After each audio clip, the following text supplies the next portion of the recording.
And it's good camera lens there too. Well, Florence Williams, welcome to the Edge broadcast, man. We were just before you come on here, we were singing "How Can You Mend a Broken Heart" by the Bee Gees, Perfect. and then we had what we call a bear report. He gives us encouraging news for the week, talking about a little boy who was at a Blake Shelton concert, and he's getting heart transplant, so he called him upstage and sung with him. So we're all about the heart tonight.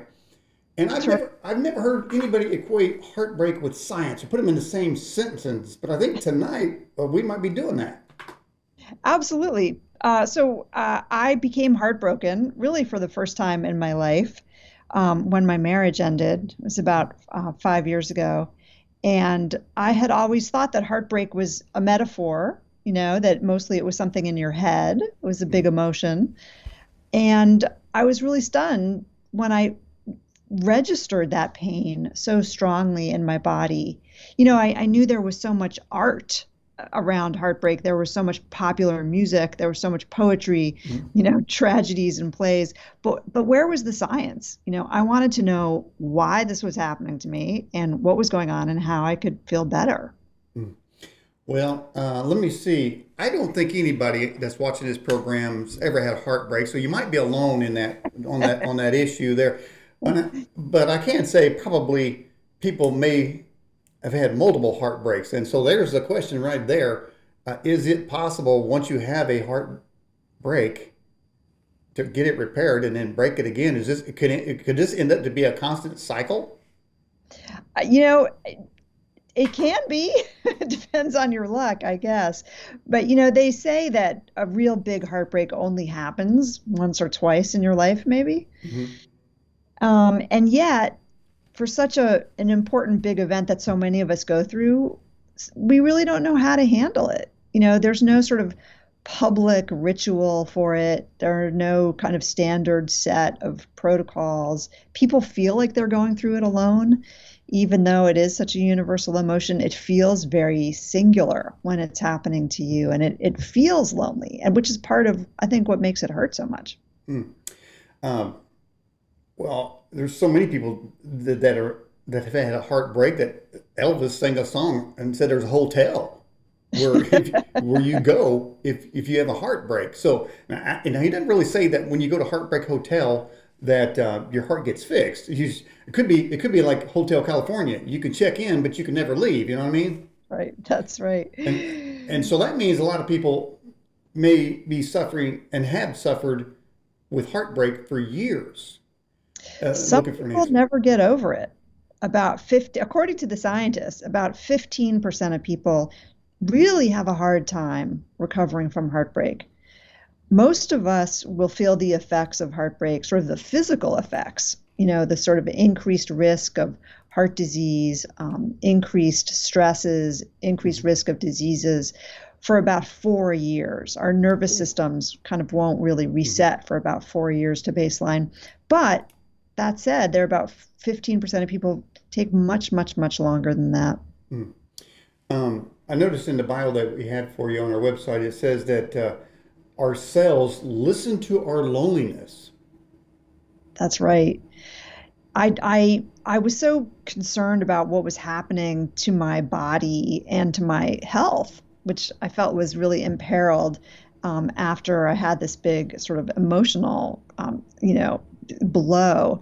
And so I talked to immunogeneticists, people who specialize in the immune system. For example, at UCLA, we actually looked inside my white blood cells and my transcription factors to find out how my immune system was responding to heartbreak. And it responds like the blood of what he called lonely people, that we have these white blood cells that actually listen to our social state. And when we're lonely, our immune systems kind of shift their priorities and they change the way they behave, which is really weird because you would think when you're really sad, you need Mhm. your immune system to be working well for you. You don't need to get sick on top of feeling sad. But unfortunately, our nervous systems don't really know the difference between being sort of abandoned out on the prairie or out on the savannah and being circled by hyenas, or being rejected in love. they treat it the same way. And so your immune system kind of gears up for battle. It's preparing in some ways for a flesh wound, as if you're about to be attacked by a predator. And so that's why you put out more inflammation. The problem is that at the same time you're putting out more inflammation, because your immune system can't do everything, it's actually putting sort of less energy into fighting things like viruses. And of course, if we're lonely or heartbroken for months and months or years on end, then we're facing chronic inflammation, which we know leads to a whole bunch of health problems. And just joining us on the program tonight in our live chat, Jim Shook, Jane Meadows, Babu, and Max Vogan. If anyone has a question, put it in the live chat. If you're watching on the YouTube channel, the chat is on the right. If you watch the program on the left, the chat is on the left upper, and these questions will come to me. Well, Florence, I don't know if you looked at the website, but we have a poll question. We always do, whatever the topic is that we discuss with the guest. So tonight's poll question related to you: how can you mend a broken heart? How apropos on that one. The answers are they can seek God, ignore it ever happened, it can't be fixed, mine's never been broken, get a replacement, or there's no such thing. Right now, it says seek nature's God, 50%, 25% just say ignore your broken heart, and then 25%, and we got a problem here, men, you're going to have to work on this, 25% says it can't be fixed. So hopefully we'll find some kind of remedy on that. Now, the get a replacement, I'm assuming that means Amazon. If you need a heart or something, maybe you get it, get it on Prime, maybe next day air, something like that. Or you get it overnighted. Well, yeah, so next day air there too, secondary poll there too as well. And by the way, the people watching the program, just a quick yes or no, and be honest, has your heart been broken? And you can say yes, and if you feel like multiple times, say yes, 3, 4, the number, or yes 1, yes 2, yes 4. Some of you, yes 10 or 12, you know that, so just go ahead and admit it. But just real quick, so we can just let the guests know that others have had some heartbreak too as well. And I think we have all had heartbreaks, so let's just be honest about that. So, but in your heartbreak, did you feel physical pain? I did. Yeah, I definitely did. I felt my chest was sort of tight and constricted. I actually had some heart fluttering going on, like palpitations. My eye was twitching. But mostly my symptoms were a little more diffuse than that. They involved things like not being able to sleep well at night.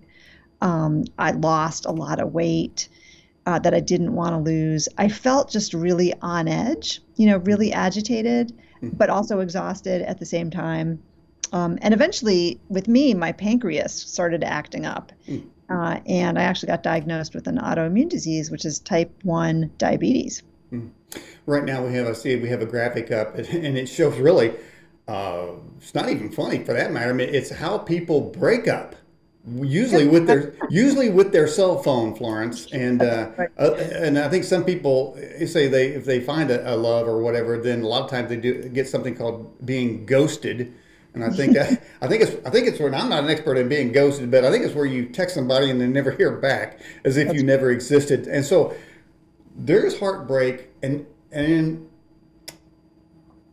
don't know how much we want to talk about, say, a person that wants, say, how he's 50% or whatnot, but it seems that if there is a heartbreak, that one of the two is going to want to hit that wound a few times, not just to break your heart, but to go in there and say, "Oh, your heart's broken," and get a little enjoyment. Does that go on, or am I imagining things? Well, that's certainly what it feels like to the person who's dumped. So the person who's dumped becomes very sensitive to rejection and sensitive to social pain, and may even imagine that the other person is trying to hurt them even more than they are.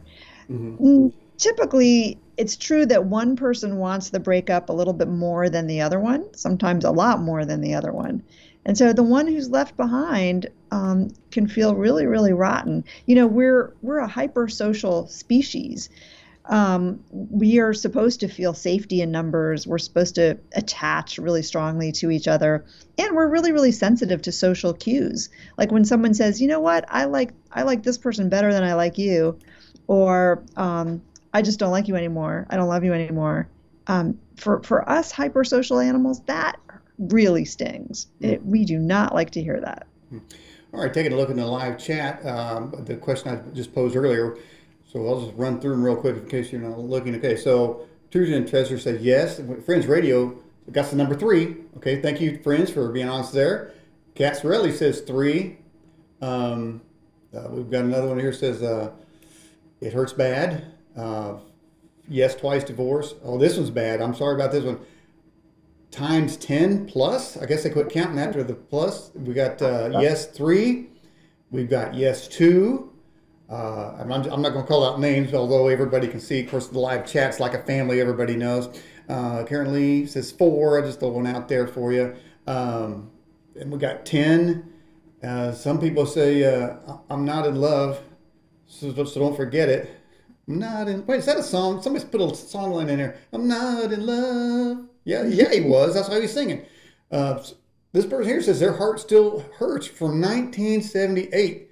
Now here in Indianapolis, we had a giant winter storm that dumped 10 foot of snow. So that definitely, I don't know if he was in Indianapolis when that happened. Hopefully not. Boy, that add insult to injury.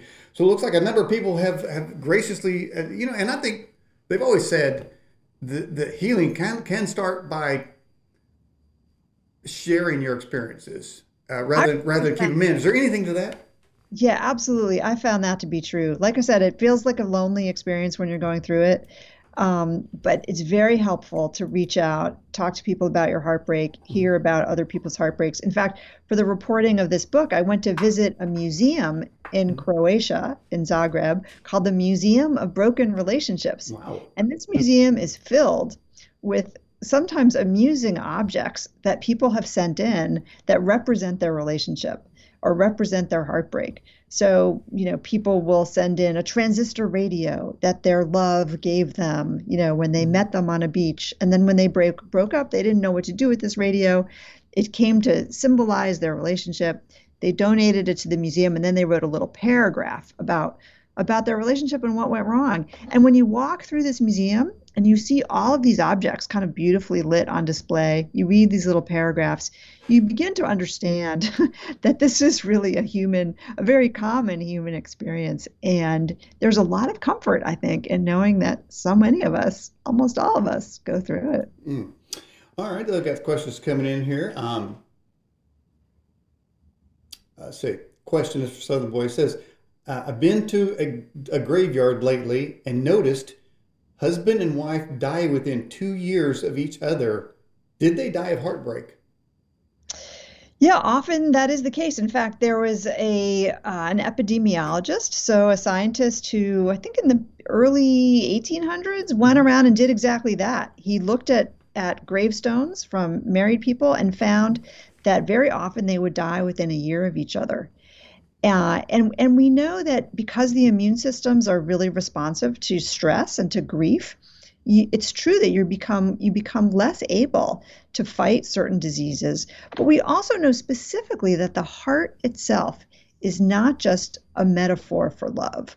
We know that the heart literally can break after a big emotional blow. So there's a condition called Takotsubo cardiomyopathy, and about 5% of heart failure is because of this.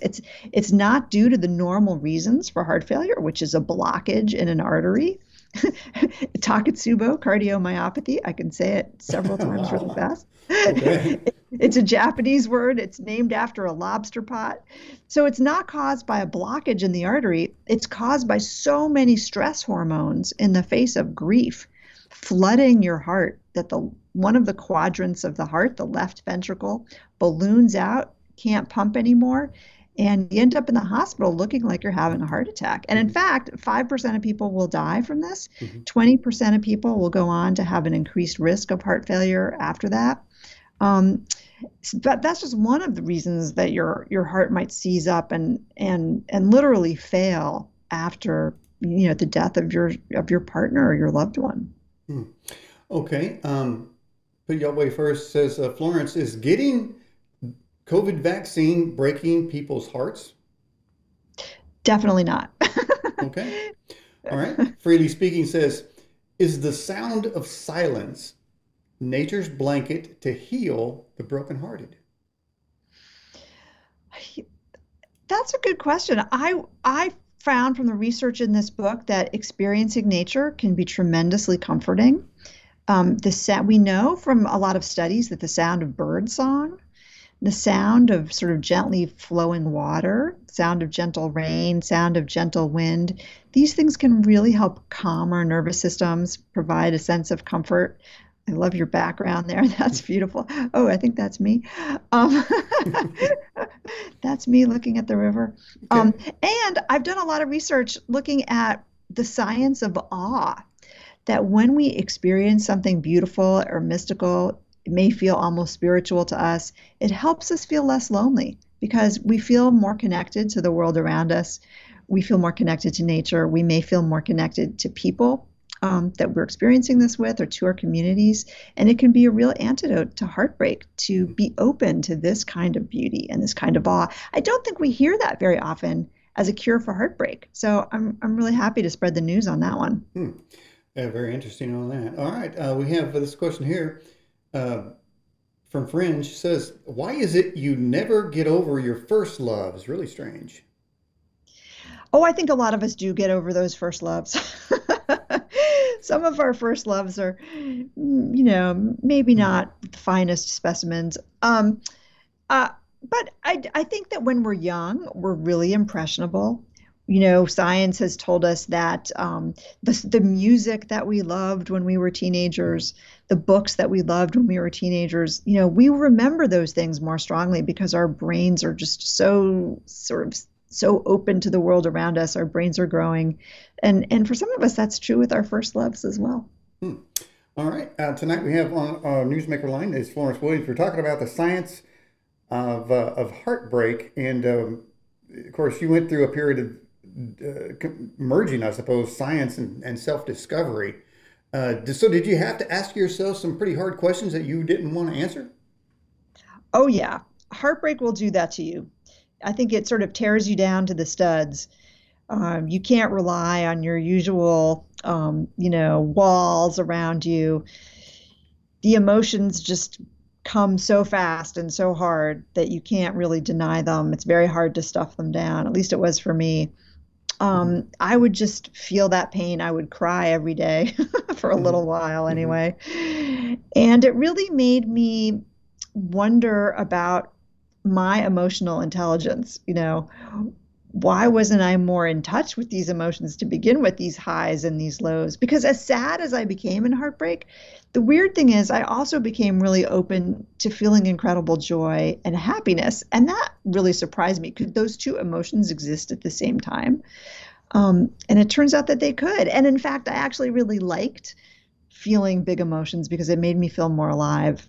Hmm. And now, 5 years after my heartbreak, I feel like I know so much more about who I am because I was able to say, I'm really vulnerable. I'm a mess.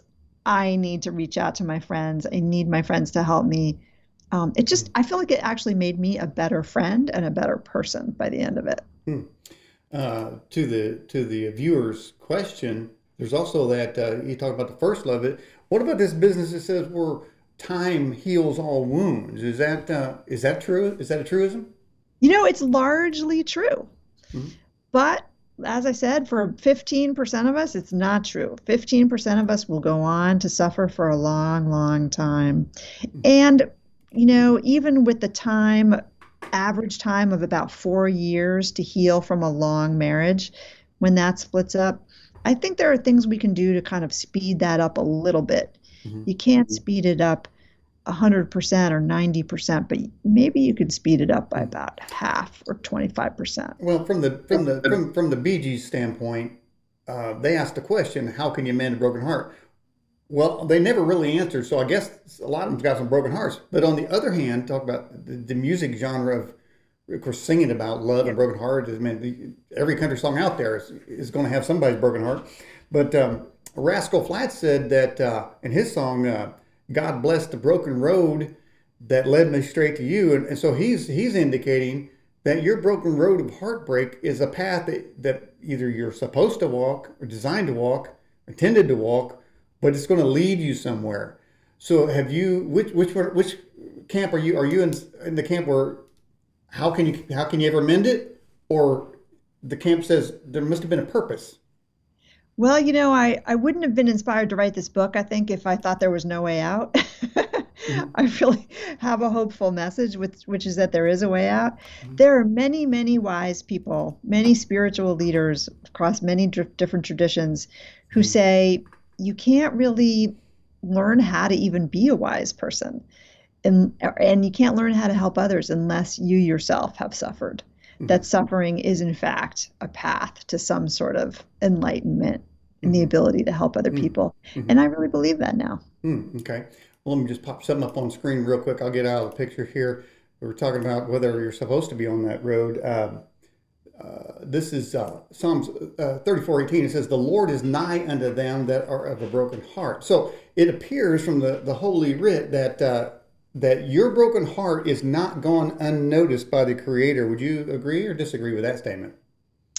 Well, I think that when you experience a broken heart, eventually it can make you feel much more open to all kinds of possibilities.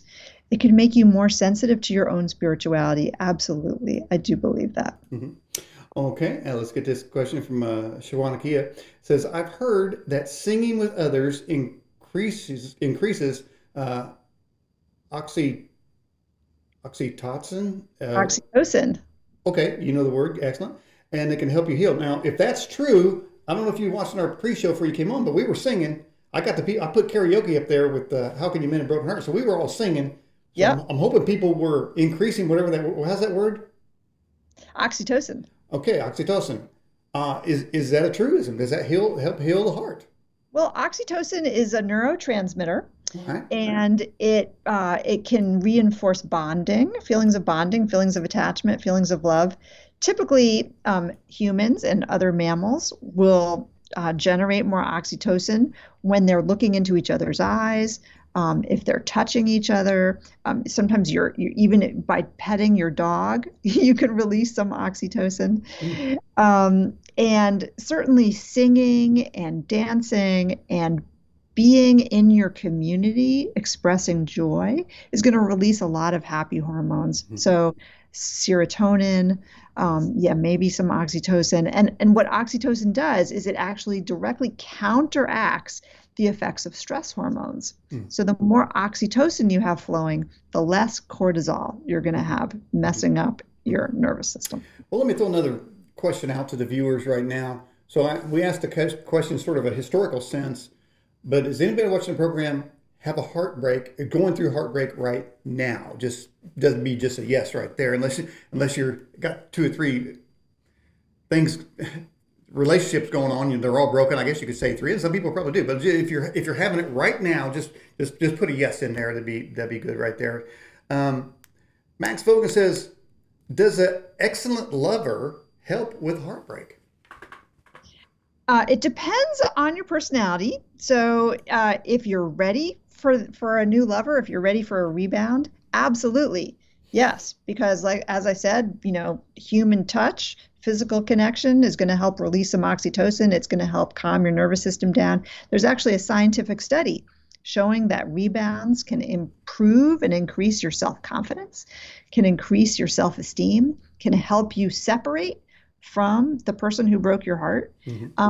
But you need to still feel safe. So hopefully you're having a rebound with someone you trust, someone who feels like they're not going to further hurt your heart. Hmm. Well, and now one of my favorite movies, Letters to Juliet. This lady sent a letter in, elderly lady. Well, she sent a letter in, and it about her broken heart, and she lost her first love, and it went to some group that looked at the letter, and she lost her love, and she wanted to find it. So this letter went to these people, and they went looking for her first love, and in the end, though it was years later, she eventually found her love, and her broken heart was healed. So to me, in that movie, Letters to Juliet, there's still hope if your heart's broken, that even later in life, way later, Yeah. that your heart could be mended. Yeah, I think that's right. Our human brains are really, they're built for love. And as much as they can be hurt and our hearts can be broken, if we allow ourselves to kind of, open our emotions back up and try to connect, with other people, Mhm. that love may happen just on its own. Well, we've got a couple people that were brave enough and honest enough, and I noticed one of the things about you, Florence, is that you don't seem to be afraid to just let it out there. I mean, somebody would say, "Well, you're telling your personal stuff." Well, Yeah. what do you want? People can be completely torn up inside and say, "Yeah, everything's great," and then that doesn't help anybody. But to be vulnerable sometimes kind of reminds me of a scene in a John Wick movie where, if you've ever seen this crazy show, John Wick is this assassin. He goes into a bar and the waitress says to John Wick, "I've never seen you like that." And he says, "See me like what?" She says, "Vulnerable." Mm. So he was going through some stuff and he just lost his love in that. So being vulnerable means sometimes just being completely honest. And, but sometimes you may get an answer by being vulnerable or just maybe honest could be the same kind of word. So here we go. Let me just say, so the question was, are you going through heartbreak right now? And we've got a yes and no, got a yes, but Jesus has helped me through it. This is a sad one. This is a sad one. Yes, because my wife sleeps in her own room. Totally sucks. Hate it. That is some honesty right there. Yes, 31 years of marriage ending, and you just went through what was that 25? I think you said. Yeah. And man, it's not fun. It is not fun. It, It's not. it and the pain. And here's this, it's like breaking your own heart when you're the one who ends the relationship. So, man, hearts are breaking constantly, and it seems like it's part of the travel of the travail. Maybe travail might be a better word of life that you're going to get it. But somebody asked a question earlier, though. By the way, let me answer this about Florence. About they said, well, do people? Why did they die? My grandparents died within 3 days of each other. Wow. And here's a sad story. What happened was, Grandma died on the couch, and I said 3 days. 3 days is not right. It was 7 days. And for 4 days, Grandpa was on his knees attending to her when Wow. she's already deceased. He wouldn't move. Finally, Wow. they had to take him to the hospital, and then he died. So, Oh, man, I mean, they didn't know anything other than being together, and it's so sad. Uh, but that's a beautiful story too. I well, mean, do tell. they really were so connected to each other that they couldn't imagine being apart. Hmm. And maybe that's a good way to go. Okay, all right. Well, I didn't say it was a bad way, but I mean, it's a sad way. I mean, I don't know. Yeah, I agree with what you're saying. I agree with what you're saying. All right. when we live next to a partner for that many years at a time, our bodies actually sync up. So, if you're lying in bed next to someone for years, your heart rates are going to line up, your stress levels or your cortisol levels get released the same amount in the mornings and the evenings, your respiration rates are the same. Hmm. When that person suddenly takes off or disappears, your body registers that as a very alarming event. You notice it deep into your cells, into your brain, and it can make a huge difference in your immune system. All right. Let's take a look at another great word here. This is Psalms 147:3. It says, "He healeth broken in heart and bindeth up their wounds." And it's interesting we say, "Does time heal?" Or they say time heals all wounds, and here it's basically said that God is the one that heals the wounds. But let me ask you something, Florence. When the spiritual guidebook says that God heals the wounds, and without ascribing it to God, say for those that are kind of either way on that, would, for instance, finding out how to get your heart broke or healed from breaking, the damage that's done, get healed from that. Each person may have a different way that comes into their life that brings that to bear. Maybe another relationship that's way better, or removal of the one that's damaging your heart. But one could say, again, back to Rascal Flats, God bless the broken road. So it looks like the healing can come in a variety of ways through our life that you may get your heart broke, but something in your life. I mean, is your heart still broken, by the way? No, my heart's all better. Okay. I Okay. mean, it's still, I The don't boo think the boo, heart no more boo boo. it never complete, you don't have complete closure, right? You're always going to have a scar. You're always going to have a little wound, Hmm. but it's part of what it becomes a part of who you are, and you can learn to grow around and from those wounds. Hmm. I will say I have kind of a little three-part plan to heartbreak recovery. Okay. And it's general enough that I think it can apply to a lot of people. But the first thing is when you're still in the sort of the shock and stunned phase of a heartbreak, you need to figure out how to calm down because if you're still in that kind of fight or flight zone, you're not going to do a lot of healing. Hmm. So you need to do whatever's going to help you relax and calm down. And then the second piece is to find some connection. So either connecting to other people like your friends and your family, people you can trust and open up to, that's going to make you feel a little bit less lonely, but also connecting, as we said, to the natural world or connecting to the parts of yourself that are spiritual and that help you feel less alone. And then the third part is finding some purpose and meaning from your painful experience. What's the story about how this pain is going to help you move forward? Ultimately, those are the things that are going to make your body and your heart feel better. Hmm. Okay, let's get to another question over here. Um, which is worse, having your heart broken or breaking your own heart? Ooh, that's a good one. They both sound pretty terrible, don't they? But I think if you break your own heart, how do you recover from that? That's a hard one because then you have to rebuild your relationship with yourself, which may be harder than it sounds, but not impossible. People do it. People do it all the time. And in fact, if you can grow from that, you can probably really learn a lot and help other people. Mhm. So, if your cells are listening to your heartbreak, um, what happened? Could one watch a cell under a microscope and see a change, or could you? Yes. You could go ahead. Describe what would they see? What would somebody see? Yeah, well, what you would see, and we did this with I had my blood analyzed at a lab at UCLA. You can't do this in your doctor's office. Hmm. But I had a geneticist looked at my transcription factors.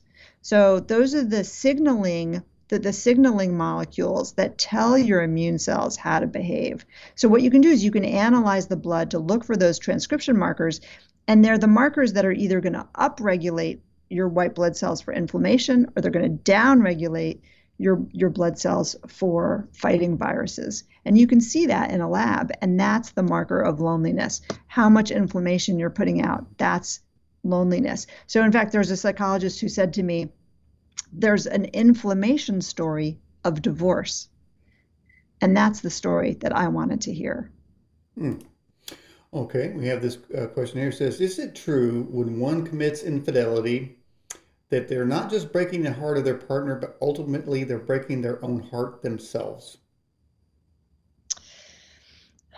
Well, I think if you're betraying a trust, then there's probably going to be for you some moral anguish in that and some ethical anguish. You may feel like you've done something wrong. That's going to generate a lot of guilt potentially. Could be hard to deal with. But a lot of couples survive this kind of betrayal. People learn to forgive each other. People learn to forgive themselves. Sometimes you can move on from this, and sometimes you can heal from it. Hmm. Okay. For those of you just joining the broadcast, we have on our newsmaker line Florence Williams. If you have a question, you can put your questions in the live chat on both the website or the YouTube channel. The show will be edited and uploaded to YouTube and to Apple Podcast after the show. So be sure to look for that. Um,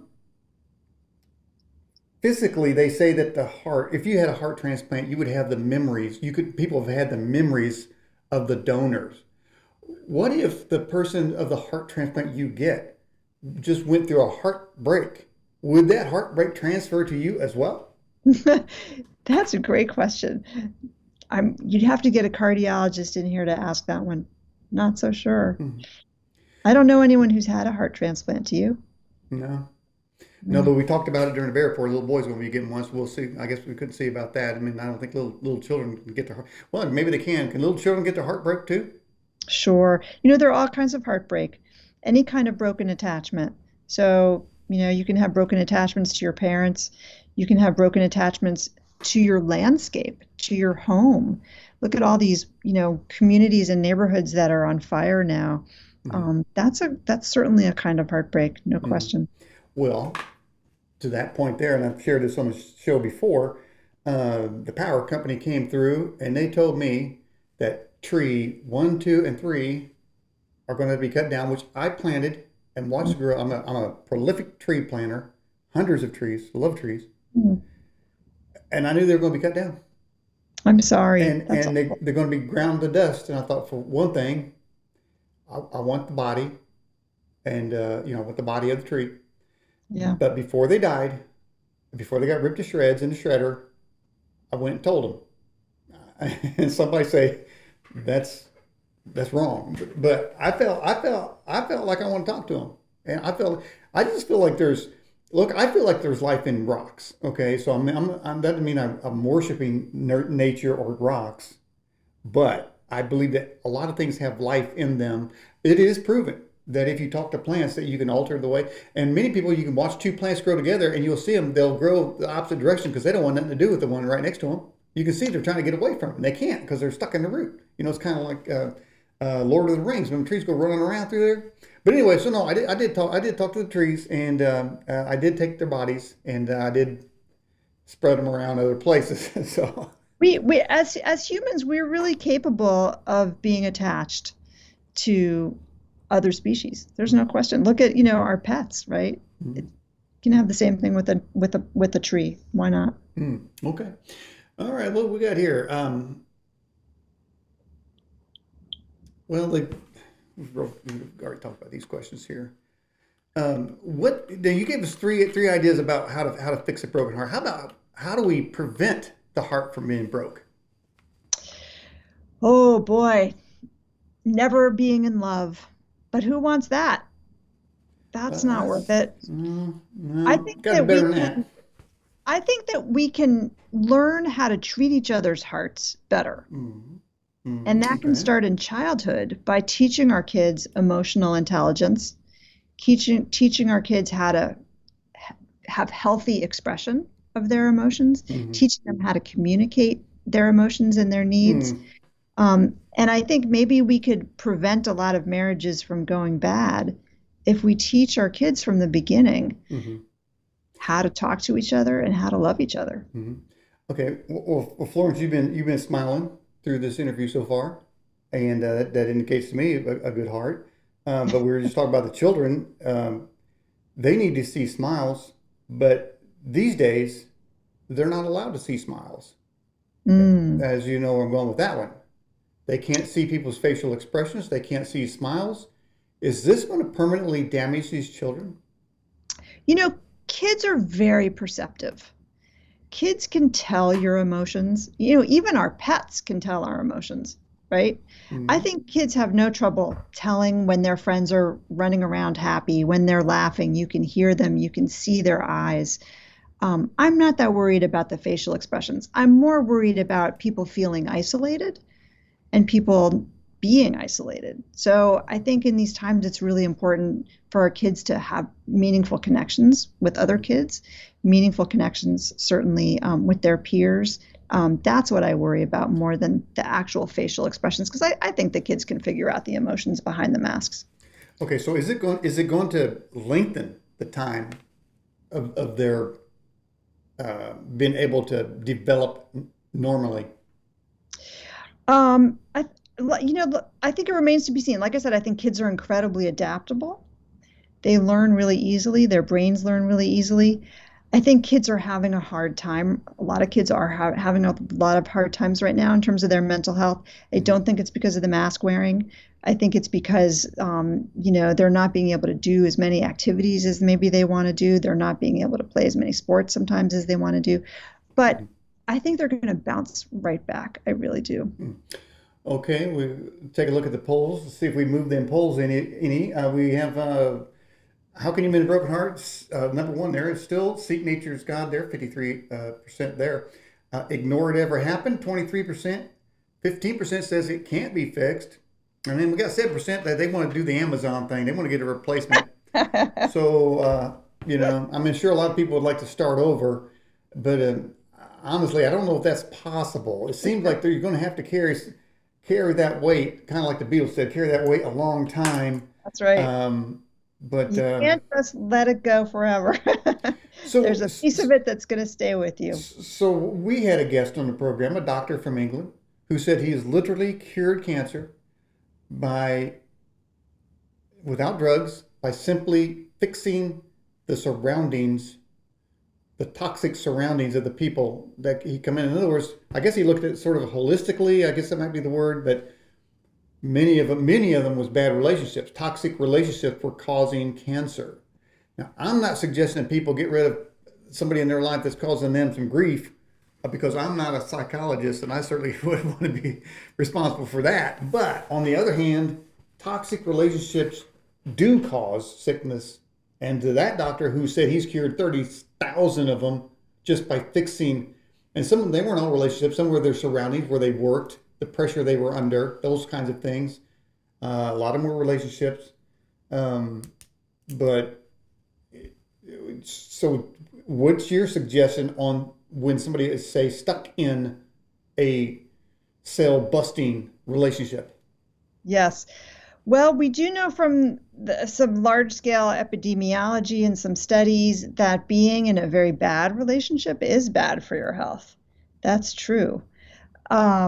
So the psychologist I talked to about this at the University of Utah said we need to teach people skills how to fix their marriages.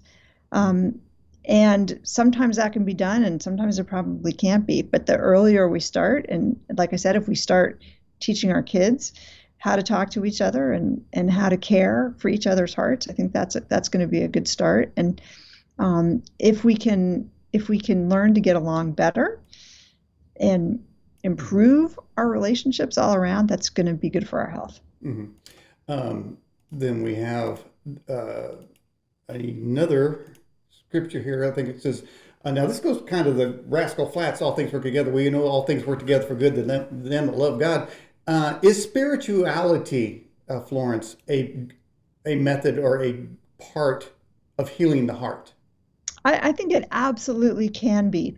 Really one of the definitions of spirituality is that you're aware of something and connected to something larger than yourself, right? And so that is the definition of an open heart. If you are open to other people, if you're open to the cosmos, if you're open to God, whoever it is for you, that's where your heart wants to be, no question. Well, if there's a sort of a healing from above, let's say, would that indicate that perhaps maybe some of this heartbreak might be coming from down below, so to speak? I think humans are very capable of hurting each other's hearts. We don't necessarily need other forces to do it for us. We're pretty good at that, huh? At it by ourselves. That's a human thing, man. We're really good at breaking hearts. But speaking of that, can animals break each other's hearts? We do know that sometimes you hear these stories, right, of pets who lose their master and they sit by their master's house or by the master's bedside for years waiting for their master to come back. Mm-hmm. I think animals definitely do understand some kind of attachment loss. No, I can see that, because I mean, man, there's some videos and pictures out there, especially of, say, like military men, where a dog will go to the casket. It is, I'm going to say, one of the pitiful or sad. I don't know how it is. You don't ever want to see that, because that dog is just staying there. He's not going to leave. But that's sort of the human attachment, and obviously this so-called animal is having an emotional response, which seems to indicate that it has a conscious being. Yeah. But could another dog break a dog's heart? Yeah. Well, we see it sometimes. We see it with higher order mammals. We see it with whales. See it with dolphins, see it with chimps, see it with other primates. Mm-hmm. There is definitely grief in those animal populations, especially when their offspring are injured or killed. Mm-hmm. And then there is the elephant, I believe, which actually has a funeral procession. If they find out that one of their buds is dead, they will literally they call it an elephant procession. They'll go and I've seen the video, they're just so somber, and they're walking, and then I guess they go around the dead elephant, and then obviously the emotion, I think they probably even recorded tears. So, man, Sounds to me like elephants can have broken hearts too as well, Florence. It sure does. All right, from Freely Speaking says, as a rule, does lust deliver heartbreak as a parting gift? If this how is this how lust deceives? Not necessarily. No, I think that, we have kind of these lust drives in our brains. We also have attachment drives. We have love drives. Um, I think that all of these things can combine in different ways, and no guarantee, no predictability how they're going to work out. Hmm. Life is like a box of chocolates. Is that what you're saying, Florence? Yep. You don't Okay. really know what you're going to get once you bite into it. Okay. Shawanakia says, Florence, what about a collective broken heart due to severe circumstances in a population? Yeah. The collective. Yeah, so collective pandemic is certainly causing a lot of collective grief and heartbreak right now for a lot of people. You see, after sort of a major natural disaster. Mhm. For example, I talked about that kind of Takotsubo heartbreak that people get. We see increased rates of that after something like an earthquake or a really deadly tornado. So there can be people experiencing collective grief and collective heartbreak, no question. Hmm. So how does the collective get over said collective heartbreak? When everybody have Well, to get one of the together? ways is by acting collectively. So by helping each other out, by going through this together, Mhm. by um, um, sharing resilience as well as sharing grief. All of these things can actually be very healing. Mhm. And by the natural world. Mhm. After Hurricane Katrina, the community Mhm. came together and replanted a lot of those trees. After the Joplin tornado, community came together, replanted thousands and thousands of trees.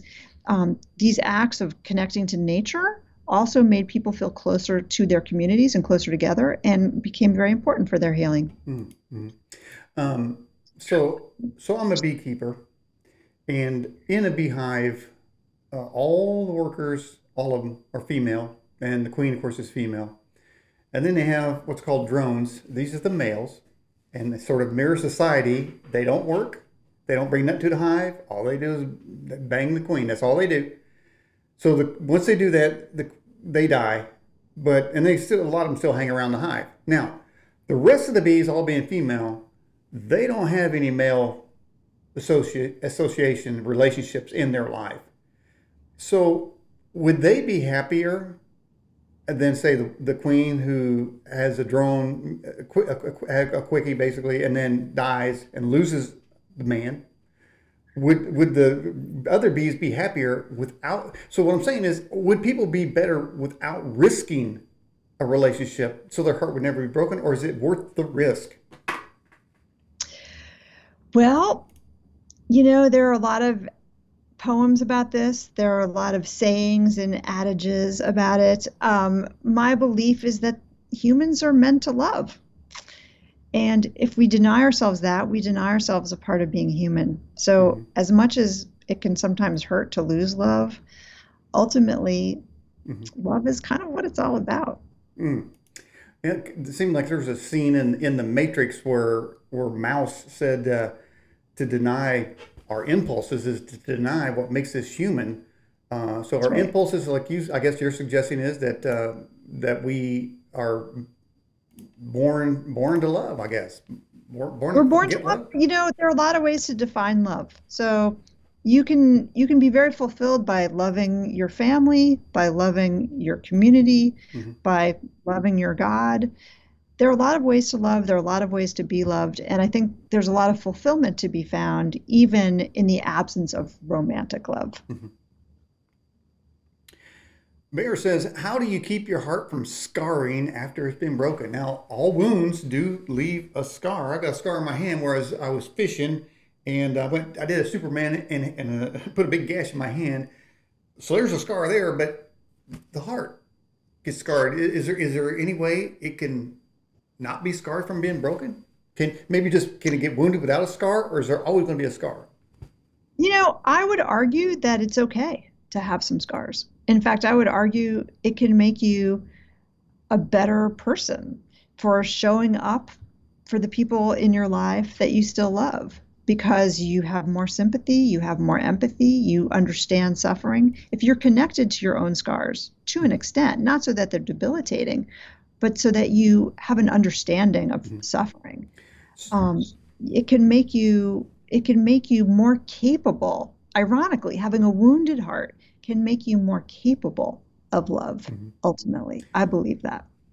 So what if somebody has a broken heart and they can't figure out how to fix it? So let's just say they start eating chocolate, and they Yeah, chocolate's terrific. it seems to me, I've seen some movies with that too. I mean, where somebody just starts eating chocolate. So, man, can you replace the wound, the love that you lost, with a love that you love, and then would that make everything all better? So that's a really interesting question. We know that when humans love humans, or when humans love their pets, we release opioids into opioid receptors in our brains. And in the absence of that, there are other things that land on those opioid receptors and make us feel really good, such as synthetic opioids, such Mm-hmm. as drugs, um, maybe a ton of chocolate. Mm-hmm. So you can replace the bonds of human love with chemical substances. That doesn't mean it's a good idea. It's not going to Mm-hmm. make you healthy in the long run. But What there if are what if somebody substitutes. was to lace chocolate with, say, a certain substance? Would that be a healing effect too as well? Yes, it can be an analgesic effect. It can make the pain feel a little bit less painful. The flip side, though, is that if you're numbing your brain from pain, you're also numbing it from joy. Hmm. So you have to be really careful how you numb your pain. Okay. Jim Shook says, Florence, when somebody puts up a wall after their heart has been broken, what could be done to tear that wall down? That's a great question. Yeah, I think, again, this feeling of connecting to the natural world can help you open your heart again. Feelings of connection to other people can help you open your heart again. Sometimes it's going to be a slow process. You need some patience. Sometimes you can't go looking for it or forcing it. You need to just wait for it. But the more you can look for beauty and the more you can feel a sense of awe in the universe, the more likely you're going to be able to tear those walls down. Hmm. And walls is definitely something that people hide behind after they've been damaged. They go to they Yeah. typically I'm gonna say we. I'm gonna say we too. I done it. Go into some heart protection mode. Yeah. Once you don't want it to ever That's happen normal. again. But it is going to happen again. Well, it doesn't have to, I guess. But what if somebody was to find their perfect love? In life, does everyone have a perfect love out there they just haven't found? I don't believe they do. I think that that's a story that Hollywood tells us. I think that's a Disneyland story. I think that there are probably a lot of potential soulmates for all of us out there in the world, and nobody is perfect and nobody's going to be your everything. And so that's why we Mhm. need to learn how to communicate. It's why we need to learn how to accept some flaws in each other, including in ourselves. Um, and then once we've become more vulnerable with each other, become more honest with each other, accept our flaws, that's where we can hopefully really find a fulfilling way to move forward. But it's not going to be a Hollywood ending all the time. Hmm. So, what does science mean? Now, you're connecting science with self-discovery, science with cells, but science as a general rule.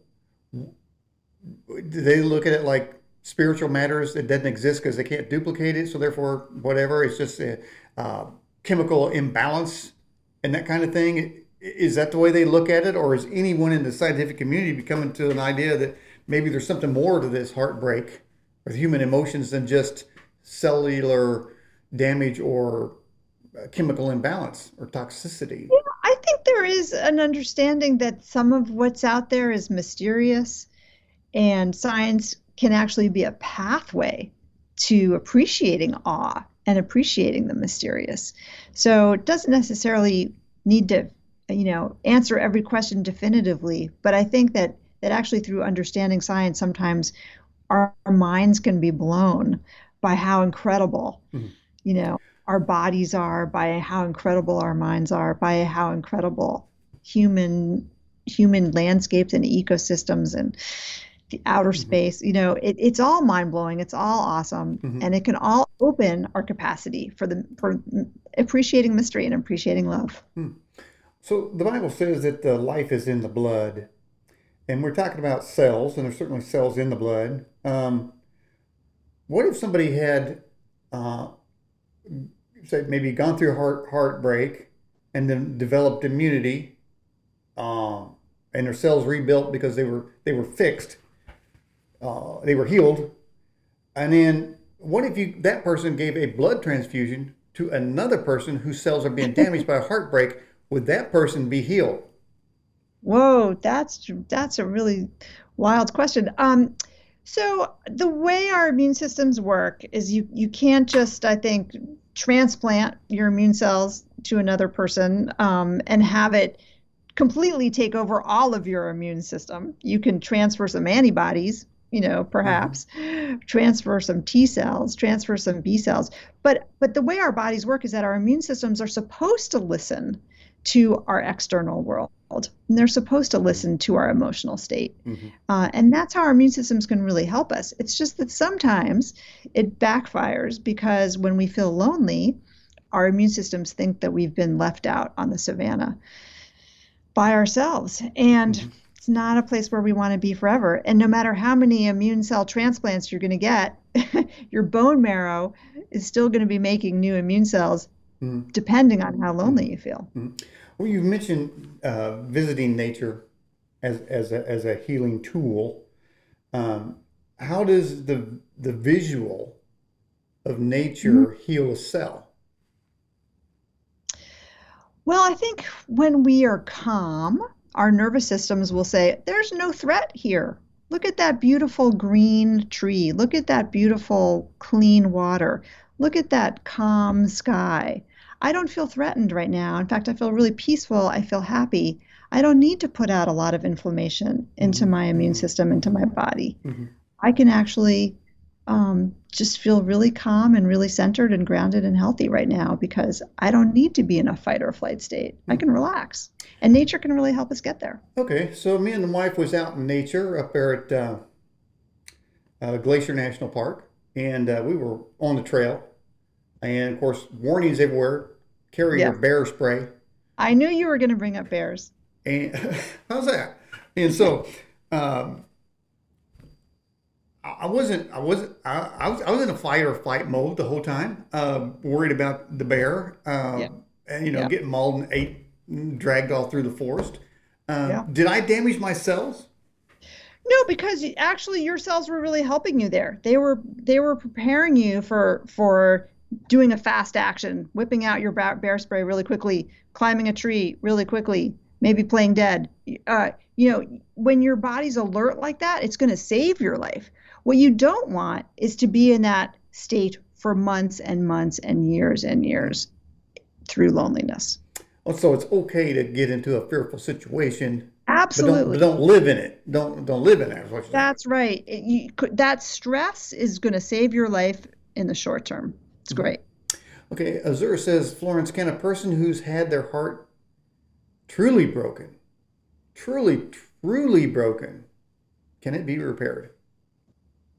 I believe it can. It's not going to look exactly the same as it did before the heartbreak. You're Hmm. going to be in some ways a different person than you Hmm. were before the heartbreak. Hmm.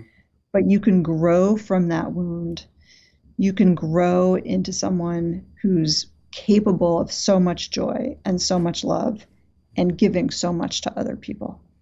And that's ultimately the most fulfilling thing we can do. Hmm. If it's one's purpose or one's design or fate to have their heart broken, and we're talking about the road that we're all on different roads, is it could it be that it was designed that way so that is it that a person who's had a broken heart now has empathy and knowledge to help somebody else who's going through a heartbreak? Could that be the purpose why somebody went through a heartbreak and they don't even know it? Sure, absolutely. I mean, suffering is a part of being human. And maybe you could make the case that you're not going to be a full human unless you understand suffering. Hmm. All right. Southern Boy says, is there any evidence of fasting curing those heartache side effects? It does medically. I'm not an expert in fasting. My understanding is that it can be helpful in some situations and less helpful in others. Hmm. Okay. And then we have, we're talking about heart things in the good book here. It says in Psalm 73:26, my flesh and my heart faileth, but God is the strength of my heart forever. Evidently, there's some words there that are definitely written for the people who've had their heart broken and said that there's a higher power that is God that right there who is observing the broken heart, and he must have the same empathy that we're talking about maybe once you have a broken heart toward others whose heart is breaking.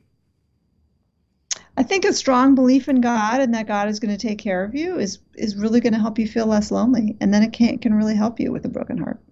There seems to be a lot about the heart in the good book, and I think because it seems like it knows a lot about the ways of people in general, and so it does seem to offer hope in that realm. So I'm thinking that might be a good source for people if they're going through heartache to turn to the good book, at least because if you other than another place it says faith comes through hearing and hearing by the word of God. So if you're hearing that or if you're seeing that, then your broken heart, I'm wondering if that is actually written cell repair. Just by reading that, your cells start to get some repair going there. Absolutely. Anything that's going to get you out of yourself and make you think about how connected you are to other meaningful things in your life is going to be really helpful. Hmm. So it does seem that it is suggesting that people are going to go through a heartache. So should people resent having to go through heartache? Did you resent the heartache you went through? I did at first, absolutely, because it's a really uncomfortable feeling. It's miserable. You can't sleep. You're angry at the person who hurt your heart. You're processing a lot of really uncomfortable emotions. It's super uncomfortable. It's easy to feel what one psychologist told me is abandonment rage. There's a lot of raging and regretting and resenting. Absolutely. Hmm. But hopefully, by the end of this long process, I think it's not unrealistic to even come out of it to such a point that you're sort of grateful for the experience. Hmm. And that's when you know you're really on the other side. So there is cell damage. Is there any other damage that a broken heart causes? Well, it depends how you respond to your broken heart. A lot of people respond to a broken heart by hurting themselves. So they drink too much. They just stop exercising. Maybe they don't leave the house. Maybe they become short-tempered with people around them. So that can cause some damage. Hmm. And it takes, I think, a lot of self-composure, to try to not let all of your impulses, Hmm. run Hmm. away with you. Hmm. And then, to the extent that maybe they do, then to do some repair on the other end. Um, I would go out on a limb and think that a lot of people have holes in their heart. I say holes in their heart. Could be holes in their soul. There's something missing. And then you mentioned alcohol and probably perhaps drugs and that kind of thing. Maybe even sex addiction too. But there's a void in their heart. They Yeah. call it a void in their heart, and they're constantly trying to fill it with something. But they never can. The heart can never be filled with these sort of temporal things that people get involved with. But if the body is fighting off those things, say, because let's just say that, something turns to drinking. So now the body is fighting off the drinking, the damage from the alcohol. Well, then if a heartbreak comes along, the body's now fighting two wars. And isn't it that our body is fighting all these wars is why, say, somebody would have the exact same condition, but they wouldn't be as damaged as another person because they're fighting multiple wars. Suppose somebody drinking and they're smoking and they got a lot of hate in their heart, and then their heart gets broken, and another person has their heart broken, and they're not fighting the other wars. is it more likely that the person who's not fighting wars on many fronts is going to have a survivability higher than the other person who's fighting the war on multiple fronts? I think I followed all that. Yeah, I mean the more stressed out someone feels, the more wars, as you say, the more wars they're fighting, the higher the risk of health outcomes that Mm-hmm. are problematic. Mm-hmm. Absolutely. Mm-hmm. Yeah. All right, we got somebody says in the live chat that they eat too much. Yeah. But, and I think I asked this question to another guest. I'll ask you. Well, what if so I like an Oreo cookie, brings me a lot of joy, um, but yeah, it can make you fat. So now, and it probably is not healthy. But does the joy of eating that cookie bring me more health benefits than the negative because it's not even real? You know what I'm saying? Yeah, I do. I mean, if there are certain foods that bring you a lot of comfort and are going to help you feel calmer and more relaxed, there can be a place for that. But it's Mhm. probably not a long-term fix. And Mhm. we know this because the scientists who are looking at the immune cells are looking at the cells of people who seek a lot of pleasure, such as from Oreo cookies, as Mhm. opposed to people who um, seek purpose in their life. Mhm. They have a big question they're asking about why it is they do the things that they do that mean something to them. Mhm. It's So, those people who are going to have a better looking immune system than the ones who really just feel a lot of pleasure. mhm. So I mentioned what seems to be a truism that some people have voids in their soul and in their heart that can't be filled, and they keep trying, and that's why they go from, for instance, if they say, um, maybe start with pornography, and then it gets worse and it goes into pedophilia, then it gets worse and it goes to bestiality. It gets worse and worse and worse once that that as they try to fill that. What do you know that can fill that void that wouldn't where somebody wouldn't have to have these sort of uh, risings, these get to where people would hurt themselves even. It gets worse and worse. It's escalation. What is it you think that they could fill their heart with instead? Well, that's a complicated question, and I think it's going to be different for different people. But we know that human connection, Mm-hmm. real, authentic relationships between people, authentic relationships between people and the natural world, these are things that can help fill, I think, a lot of holes in people's Mm-hmm. hearts. And I wish that we were teaching our kids to be more connected to the natural world. And I wish that we were teaching them better skills so that they don't feel so lonely Mm-hmm. when they're growing up. Well, I think the problem now is, though, if you say you take kids out in the forest, they're going to be on their cell phones. They're going to be looking for a place to sit down, or they're going to be walking down the trail, and they're going to be on their cell phones. So Yeah, would you be of the mind saying no cell phones allowed on the trail in the forest? I think that would be a great goal. I think Mm-hmm. if you say that, you're going to make a lot of kids hate the forest. So I think you have to be careful about how you do it. There actually are some interesting, even potentially some interesting apps or some interesting games that kids can use Mm-hmm. to sort of get themselves even out the door. Mm-hmm. Little apps that they can use in nature. They can take photos in nature. Eventually, I would like to see them be able to say, "Hey, I actually kind of like nature. I like what I'm learning, even if it was my phone that got me out here." Mm-hmm. And then they can build a real relationship with the natural world such that they can't wait to put their phones down. I've Mm-hmm. seen kids say they hate their phones. They don't want to be on their Wow. phones as much as they are. Well, that's good to know somebody out there, some kids out there doing that. Yeah. Uh, but that's got to be the exception and not the rule. Isn't it that now there are more kids on social media getting all screwed up? Are these candidates for cellular damage at a heart level? Well, we know that kids who spend more time on social media may have a higher risk for some mental health problems, like Mm-hmm. feeling loneliness, feeling anxiety. So I think the technology is sort of like any other kind of diet. You can't just have all the junk food. You need to have the broccoli, and you need to have Mm-hmm. healthy vegetables. So it's okay to have phones and technology, but we also need to understand that we need some limits on that. We need limits on this technology, and we need to get some healthy stuff in there as well. Hmm. So I would say, for every hour you're going to be playing a video game, go play outside for an hour. Mm. Go play outside for 2 hours. There was a scene in Contact with Jodie Foster where Matthew McConaughey says, "We have all this technology, but has it brought us closer together?" And the answer was no. All right, we got this question here. Southern Boy says, has anyone ever tried toad toxin from Nabufo frog? It supposedly makes you have a rebirth experience, eliminating depression and drugs. I guess they like the frog that we had in our background here. So I guess frogs could be helpful. They got some kind of Yeah. toxin to eliminate depression and drugs.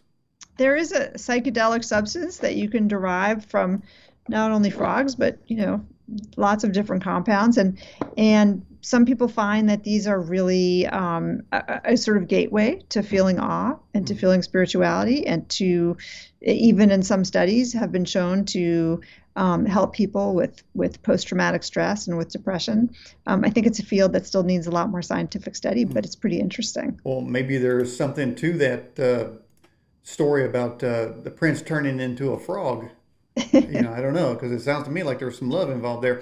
All right, Azura says, Florence, can a person who's had true love have a second time around? How many times can a person have true, and that's all caps, true love?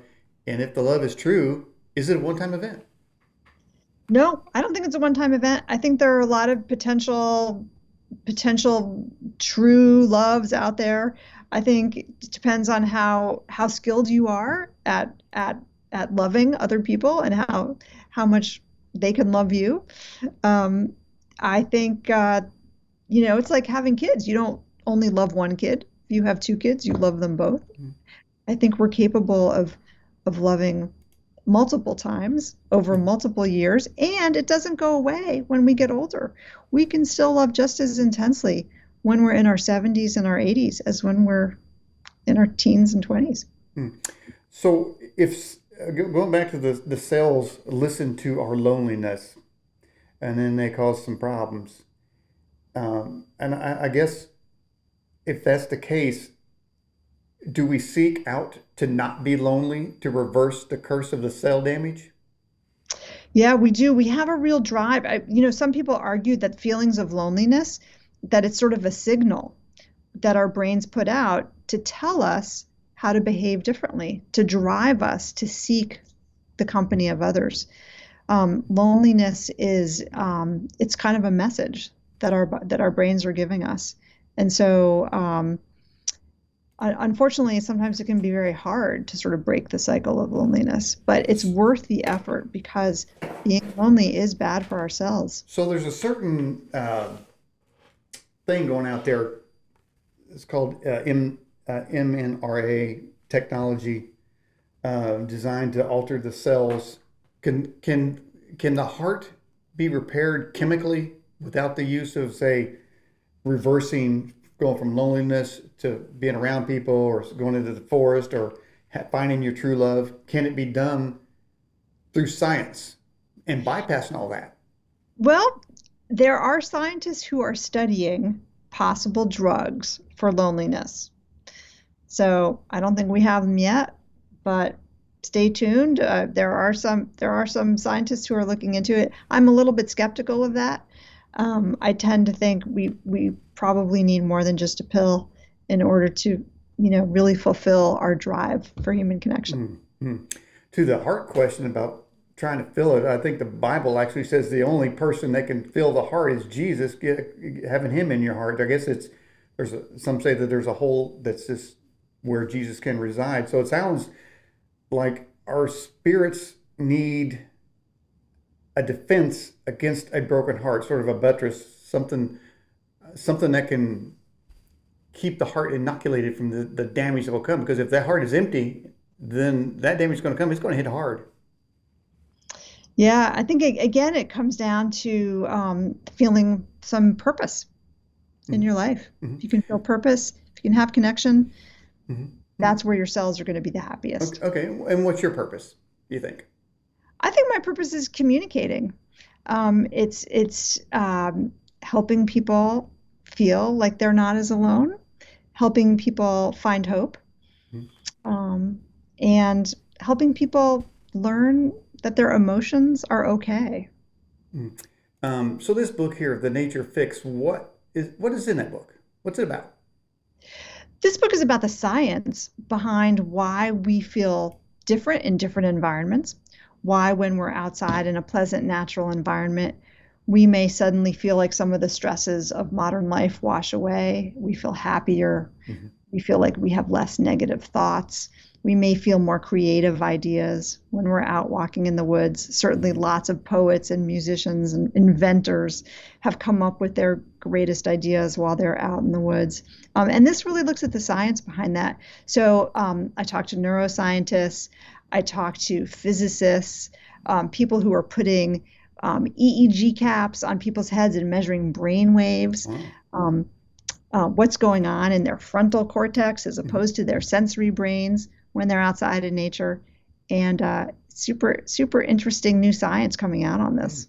Well, the Holy Writ says that nature declares there is a God. So it seems, and I know I feel closer to God when I go out in the nature and see the beauty and thinking, okay, well, there's no way this came out of some primordial soup and just sprung out and all this beauty. I mean, how do we even know it's beauty? Unless there's some kind of spiritual component to nature itself.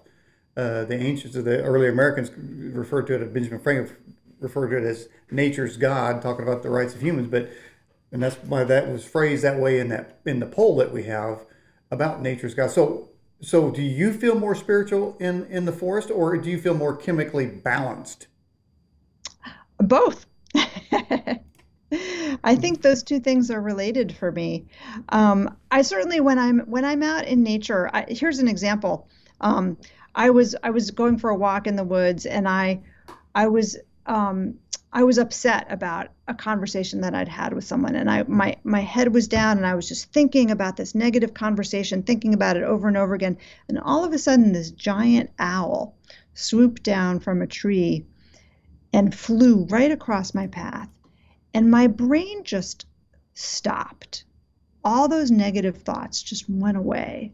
And all I could think about was that owl. It took me outside of my own head in a way that was so mentally healthy and so beneficial. And it made me think, wow, my problem is not the only thing in the world. There's a lot here. Maybe my problems are not so as important as I think they are. It gives you perspective, makes you feel in a healthy way like your ego is really not such a big deal. There's a whole world out there full of beauty and wonder. And what happens when we're just looking at our feet and we're missing out on that? So why do they say that the owl is wise? Wise old owl. I've never figured that one out. He knows something. I don't know what he knows because he never told me. Yeah, he never told me either. Um, so you had sort of an experience. But then we're talking about a broken heart, which usually comes from a broken relationship, which damages the self, can cause sickness, and we're talking about ways to heal it. Um, but what about, say, and I mentioned in the first hour about some people like to take that additional stab. They know your heart's hurt and they want to stab you a little bit more, inflict more pain. But what if somebody, say, has unforgiveness and such? Does that cause the same sort of cellular damage that heartbreak does? That someone has forgiveness or unforgiveness. Unforgiveness or hate. So let's just say even hate. Does that cause the same damage to the heart, or is it a different type, or no damage at all? I'm not really sure what the science says about that. I think we tend to think, oh, people who are angry are going to have heart attacks and die sooner. And there was some signs a long time ago, I think, about people with so-called type A personalities, sort of hostile, personalities dying earlier. But I actually think that got debunked. Some people who are angry are really tough, and they seem to live a long time, don't they?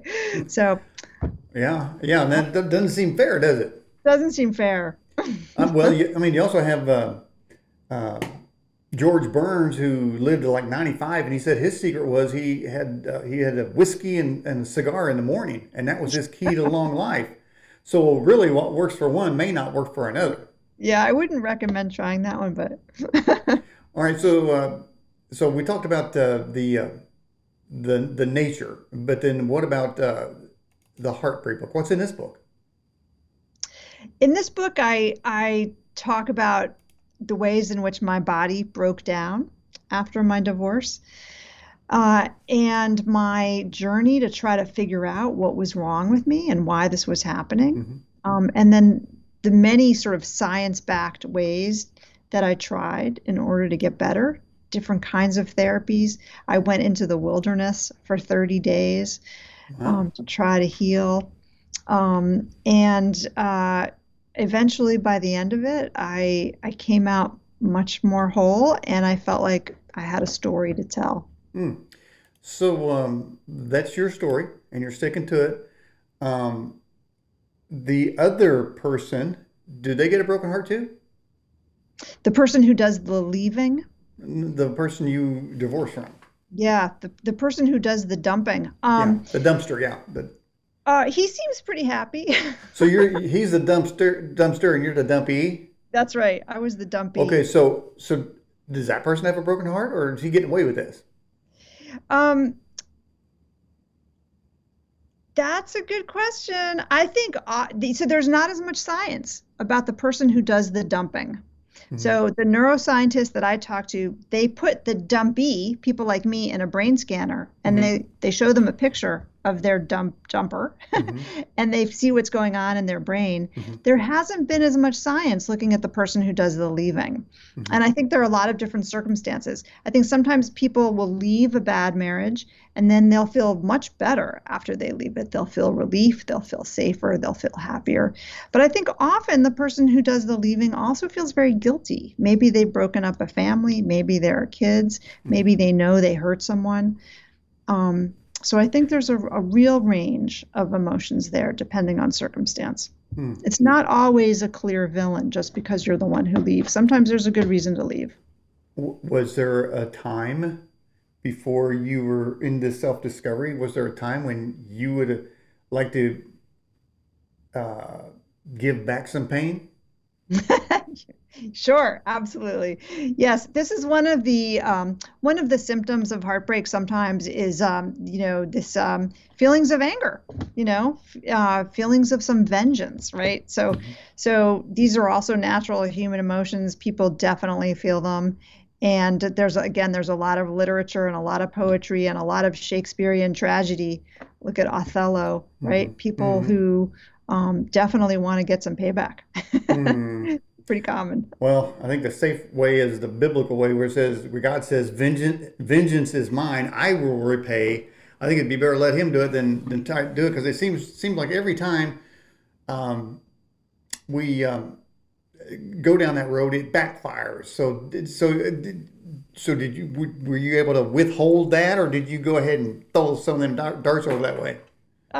No, I would say I was able to rein that in pretty well, and I have kids in the picture, so I was really careful about wanting to protect them and not speak badly, of their dad. That was really important to me. The tragic thing about vengeance is that unfortunately, it's often men acting violently toward women. So we see a lot of interpersonal violence, Mm-hmm. a lot of broken relationship violence is men unfortunately acting that way on women, and I it's just one of the toxic Mm-hmm. effects of loneliness, and sort of toxic masculinity that we Mm-hmm. have in our culture. Um, Conversely, would there be those women that maybe not be physically abusive to their husbands, but maybe psychologically abusive? And isn't that sometimes worse? I think Would emotional it be abuse and is a would you call that toxic femininity? well, I think there's just in general there's a lot of there are sort of toxic relationship dynamics. Emotional abuse can happen from men or from women, either way, and Yeah, it's super we don't destructive. we don't hear much about toxic femininity uh, So I don't know. It seems like it's kind of rigged against the males. Though I got to say, the males have certainly done their part. But these days, it seems like it's an equal opportunity offense, equal opportunity gamesmanship going on around. Yeah, I mean, emotional abuse can flow both directions, no Hmm. question. Okay. All right. Well, Florence Williams, we've been talking about the science of heartbreak. How can people get these books? Oh, well, they're available, wherever you buy books, and I have a website where you can find out more about specific places to get them and more about the books themselves, and that's just florencewilliams.com. Okay. Well, we have that.